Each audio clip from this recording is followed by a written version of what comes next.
I didn't tell anybody this. Yeah. I was washing dishes at my sink. My wife's sitting on the couch. And I just thought, I'm tired.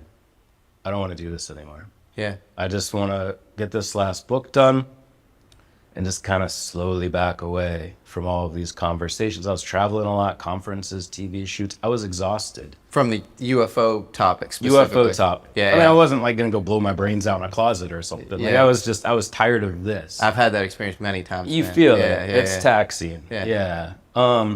So, yeah, and I didn't tell anybody. I thought about telling my wife. I thought about being, I didn't tell her. I didn't say anything to anyone. When they approached me physically, face to face, this individual, there were two individuals present. One pulls up a chair so close that his knee goes into my crotch, and I have a very strong fight or flight response. And it was very much fight. And he looks at me in the eyes and says, I can tell you're very upset about this, but I need to be this close for this to work. And all of a sudden, happiness returns. Next thing he said is what got in my head a little. He said, actually, he's not the right pronoun, they. It's all they. That's the only pronoun they ever used, we and they. There's never a sense of ego or individualism at all. In fact, I came away with this with no sense of ego, or at least a very diminished form of it. But they said, we know you've been thinking about quitting lately, and we'd really prefer you didn't do that. And I said, how could you possibly know that? I never told anybody that. I never even spoke those words out loud. It was a thought in my head. And they said, once you know who we are, you'll know how we know that. And then telepathically, I communicated future humans. And they said, so you know how we did that? I said, uh-huh. And then the conversation went in a lot of different directions. The vast majority of it was entirely telepathic. At some point, we just stopped using vocalized speech. And even though there were two individuals, all of the voices were the same voices. And this is the thing that blows my mind the most. And I remember Terry Lovelace talking about this when he met Betty Rubble. He just heard her voice in his head in the same voice. If you're not articulating something, it's not vibrating your malleus, incus, and stapes to send the signal. Why does it still sound like that individual? It's mind-blowing. But the three of us are communicating telepathically over the course of, I would guess, another 10, 15 minutes. A lot of other things are exchanged. I had questions, they had questions. But the main point of it was that they wanted, if I was okay with it, they're very polite, extremely polite. If I was okay with it, they said, we'll black your eyes out and give you 3 things that will be important at a future time. What were that?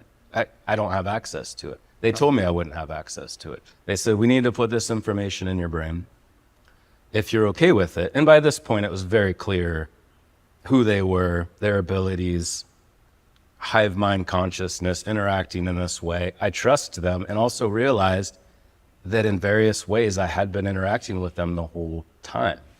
That little voice in my head when I changed majors, a conversation they referenced right before I went to a conference at Rice University, where I thought it was just all in my mind. They referenced that conversation that we had just prior to me going to this conference.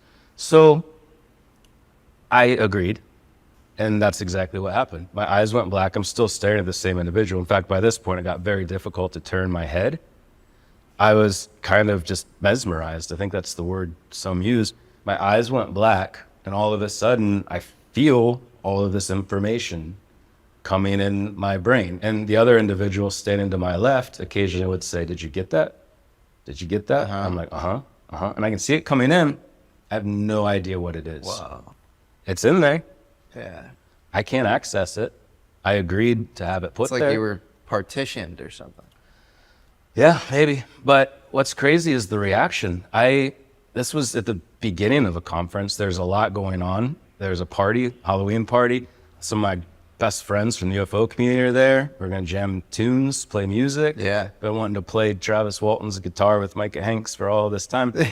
And I stood up. Once they released me from this, slowly I could see this individual again, or them, in this manifested form.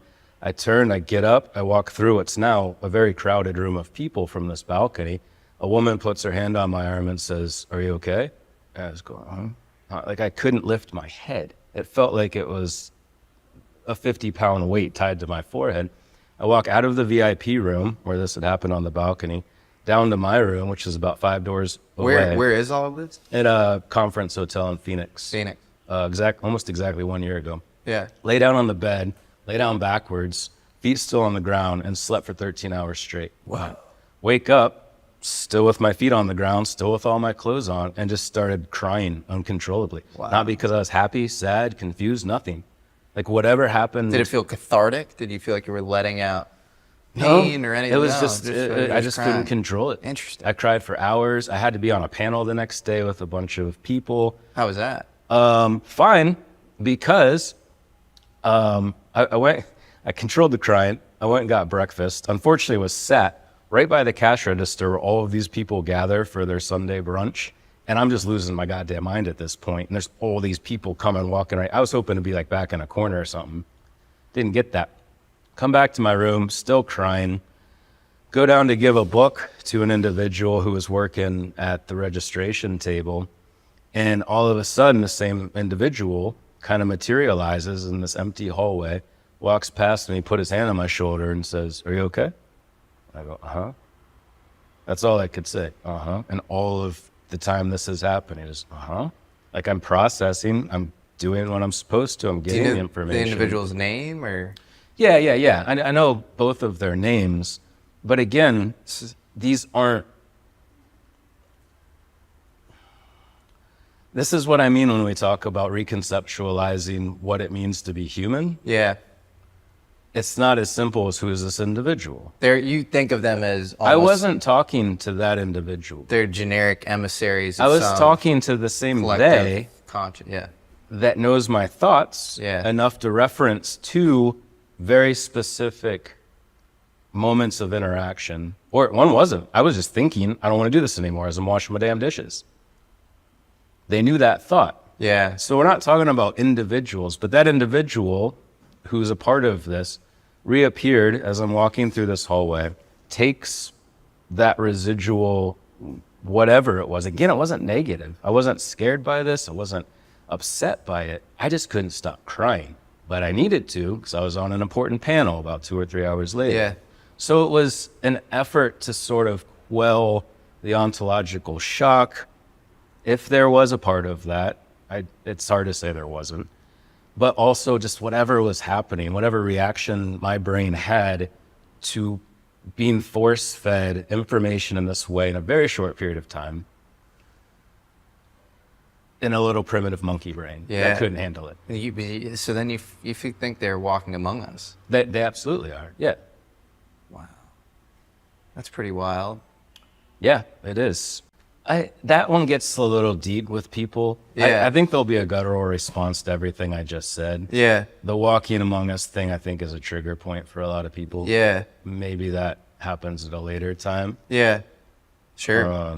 But I think it's an obvious realization. I don't think we even need to say it.